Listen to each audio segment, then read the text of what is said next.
empreender desde os meus 24, 25 anos, mas eu tinha um pouco de receio, porque aquela suposta segurança que o emprego fixo te dá, ela acaba sendo confortável, né? Eu participei de vários eventos, de vários workshops pela Endeavor, Sebrae, sobre empreendedorismo, mas nunca tive a coragem de empreender. Até que nessa empresa, em 2010, eu tinha mais 2 amigos, e a gente pensou junto assim, vamos montar uma empresa de call center, né? Ao invés de vender serviços de tecnologia para call center, nós queríamos montar uma empresa que prestasse serviço de call center. E tomamos essa decisão. Então, nós 3 tomamos a decisão juntos de pedir demissão, cumprimos o aviso prévio e deixamos a empresa, né? E o que motivou realmente eu empreender, particularmente, foi isso. Foi uma insatisfação, né, com o mercado corporativo, e eu sabia que não era um problema restrito da minha empresa, qualquer organização teria essa mesma dificuldade, porque realmente você é limitado a uma cartilha. Eu decidi empreender para fazer diferença no mundo. Eu não tenho hoje uma figura familiar que me sirva de referência em termos de empreendedorismo. O meu pai, que é uma pessoa que eu admiro muito, ele teve um único emprego na vida. Ele entrou nessa empresa com 18 anos e se aposentou, faz 4 anos. Eu sempre peço conselhos para o meu pai sobre várias das coisas que eu faço, mas sobre empreender eu não pedi conselho para ele, porque eu percebi que seria uma coisa até injusta, né? Porque ele não tem bagagem para falar sobre empreendedorismo, né? Eu não tenho a minha graduação superior completa. Eu tentei fazer 5 faculdades. Assim que eu concluí o ensino médio, eu já fiz vestibular. Eu comecei um curso de desenvolvimento web, mas eu não gostei do curso, acabei abandonando com 6 meses. 6 meses depois eu ingressei na faculdade de administração e logo em seguida eu tive que mudar de cidade, né, por conta da empresa que eu trabalhava, e para a cidade que eu fui o meu curso só tinha pela manhã, não tinha à noite, né, e eu tive que acabar esperando um pouco mais. E aí quando eu voltei para Curitiba, eu tentei mais 3 vezes retornar à faculdade, mas por conta de agenda, de horário, eu nunca conseguia me dedicar completamente à faculdade. Eu sempre preferi me dedicar mais à questão profissional, em detrimento da questão de formação acadêmica. Ela é muito importante, tá? Eu não quero dizer aqui que a formação acadêmica não é importante, ela é sim muito importante, mas eu, por uma questão de prioridades, acabei dando mais ênfase à questão profissional. A minha rotina basicamente é essa, né? É fazer contato com meus clientes, é prospectar, é manter relacionamento com esses clientes. Eu sou chamado para reuniões estratégicas, né? Para definir acordos de nível de serviço, até mesmo a questão financeira também acaba vindo para mim, né? Porque eu sou o ponto focal do meu cliente na empresa. Então essa é a minha rotina.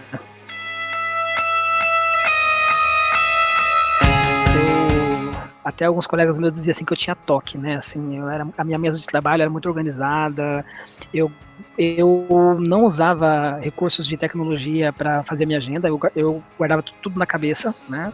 Agora, com a demanda que eu tenho de trabalho e com a idade, isso fica um pouco difícil, né? Então, eu uso muito recursos de tecnologia para poder organizar minhas tarefas. Eu uso muito o Outlook, né?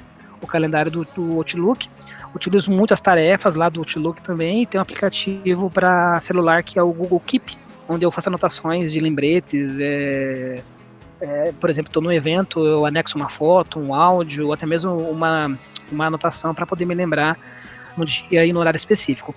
Mas quando eu estou em São Paulo, eu faço mais visitas em clientes e fornecedores, né? Então, quando eu vim para São Paulo, eu já venho com uma agenda pré-definida. Em contrapartida, quando eu estou em Curitiba, eu atuo de forma mais, digamos assim, passiva, né? Eu fico à disposição eu tenho uma equipe em São Bernardo do Campo, né? Então eu fico mais à disposição deles. Eu participo de diversas newsletters, né? Que tratam de assuntos do mercado de contact center, que tratam de assuntos sobre tecnologia.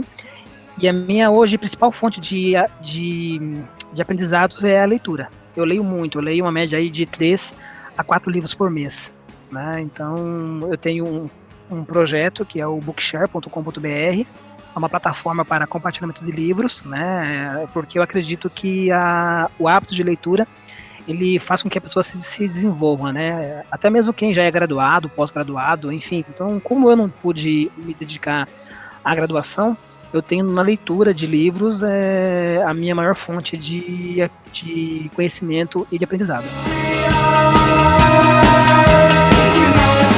Então, assim, vamos lá. Em ordens de uso, né? Facebook, ok? Eu sou muito assíduo nas redes sociais. WhatsApp, Telegram, Google Keep, Google Plus, Inbox e Gmail. Celular, ok? Livros, eu sempre tenho 1 ou 2 livros na bolsa. Relógio.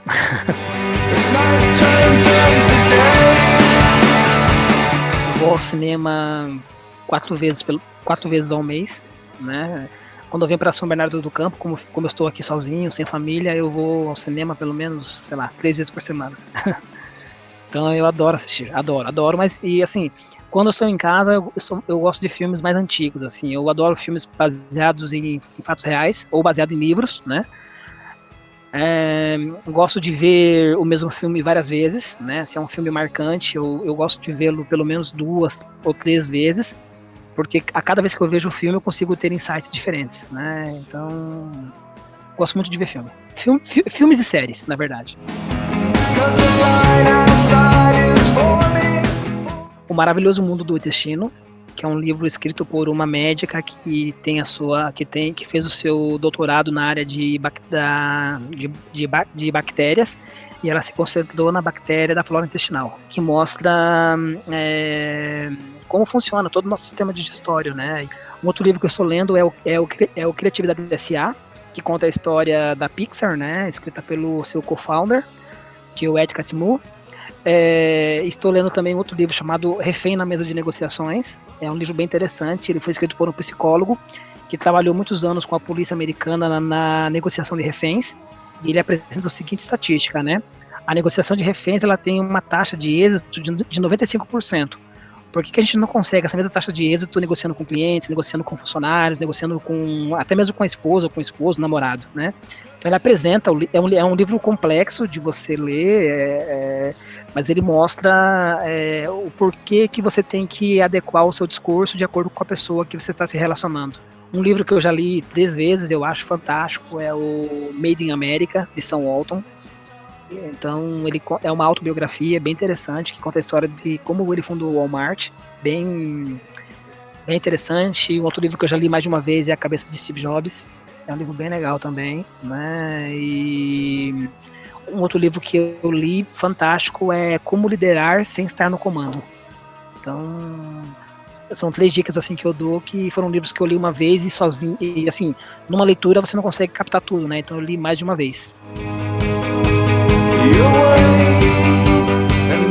Quando a gente montou a empresa, a gente acreditou que o acesso a linhas de crédito seria fácil, sobretudo porque a gente era microempresa, né? Então a gente acreditou que esses recursos que a gente vê na propaganda, né, BNDES, Banco do Brasil, Caixa Econômica, a gente achou que seria fácil ter acesso a esses recursos e nós não tivemos. A gente foi surpreendido quando a gente foi ao banco e o banco disse não.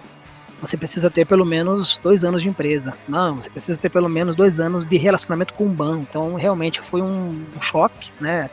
Até porque a gente começou a empresa de uma forma amadora, né? Não existia um plano de negócio formal, enfim. A gente, num nível assim de insatisfação com o emprego atual, e pedimos demissão e já fomos empreender, né? E aí, quando a gente foi ao banco, foram essas negativas que a gente teve. Então, eu diria que o meu maior desafio foi esse, né? Foi de conseguir foi de conseguir o capital para dar o start na empresa e mantê-la funcionando por algum tempo.